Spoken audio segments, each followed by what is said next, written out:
భారతీయ జనతా పార్టీలో ఉంటూ స్వచ్ఛందంగా నిస్వార్థంగా పనిచేస్తున్నటువంటి గుజ్జుల ప్రేమేందర్ రెడ్డి గారికి ఇవాళ పార్టీ తనని ఎమ్మెల్సీ ఎలక్షన్లో నిలబెట్టడం జరిగింది. అలాగే చదువుకున్నటువంటి యువకులు కానీ, ఉద్యోగస్తులు కానీ, చదువుకున్నటువంటి వ్యాపారస్తులు కానీ, గ్రాడ్యుయేషన్ చేసిన ప్రతి ఒక్కరు కూడా ఎట్టి పరిస్థితుల్లో ఒకసారి ప్రధానమంత్రి నరేంద్ర మోడీ గారి ఆలోచన విధానం కానీ రాబోయే కాలంలో 2028లో 100కు 100% భారతీయ జనతా పార్టీ ప్రభుత్వం వస్తుంది. కాబట్టి ఈ మార్పు ఈ ఎమ్మెల్సీ ఎలక్షన్ నుంచే మొదలు కావాలనేది విద్యార్థులను నేను కోరుతున్నా. కాబట్టి ఈ 6 నియోజకవర్గాల్లో ఈ రోజు నుంచి షెడ్యూల్ స్టార్ట్ చేస్తున్నాం.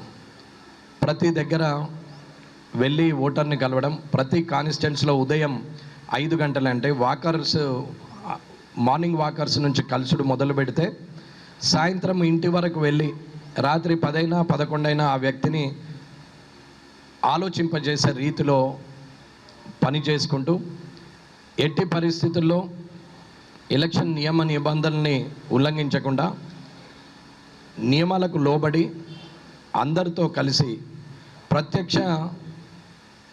ప్రత్యక్షంగా మాట్లాడి ఈ ఓటుకున్న విలువ, ఈ గెలుపుకున్న మార్పు, ఆ మార్పుకు పలికే నాంది ఏంది అనేది తెలియజేస్తూ ఖచ్చితంగా గెలిపిస్తామనేది ఆలోచన. అలాగే ప్రైవేటు ఎంప్లాయీస్ కావచ్చు, గవర్నమెంట్ ఎంప్లాయీస్ కావచ్చు, చదువుకొని గ్రాడ్యుయేషన్ చేసి వ్యాపారంలో ఉన్న వాళ్ళు కావచ్చు, ఇక్కడ లేక ఉద్యోగరీత్యా ఇంకెక్కడన్నా ఉన్నటువంటి ఇక్కడి ఓటర్ కావచ్చు, వారందరినీ కూడా వారితో మాట్లాడి ఖచ్చితంగా యాక్షన్ ప్లాన్ తయారు చేసుకున్నాము. 6 జిల్లాల్లో 12 నియోజకవర్గాల్లో ఉన్నటువంటి అన్ని మండల కేంద్రాల్లో, అంటే ప్రతి పోలింగ్ బూత్ను పట్టుకొని ప్రతి దగ్గర ప్రతి ఒక్క వ్యక్తితోని పనిచేయడానికి భారతీయ జనతా పార్టీ కార్యకర్తలు అందరూ సన్నద్ధంగా ఉన్నారు. ఎమ్మెల్యే ఎలక్షన్లో పనిచేశారు, నిర్విరామంగా అట్లనే ఎంపీ ఎలక్షన్ దాకా పనిచేశారు.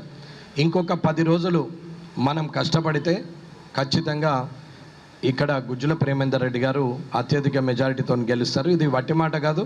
రాబోయే ఎలక్షన్లో ఖచ్చితంగా 27వ తారీఖు నాడు జరగబోయే పోలింగ్లో, ఆ తర్వాత వచ్చే ఫలితాల్లో గుజ్జుల ప్రేమేందర్ రెడ్డి గారు గెలుస్తారు. ఇది నిజం.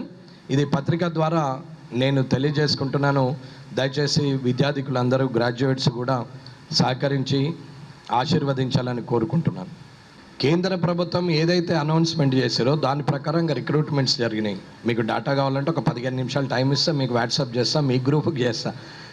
అది క్లియర్గా ఏ డిపార్ట్మెంట్లో ఆర్మీ నుంచి మొదలు పెడితే, నేవీ నుంచి మొదలు పెడితే, సెంట్రల్ గవర్నమెంట్ ఎంప్లాయీ వరకు యూజీసీ స్కేల్ ఉన్నటువంటి ప్రతి ఎంప్లాయీది ఈ 10 సంవత్సరాల్లో రిక్రూట్మెంట్స్ ఎన్ని జరిగినాయి, ఎన్ని అపాయింట్మెంట్స్ ఇచ్చారనే డేటా కూడా ఇవ్వగలరు.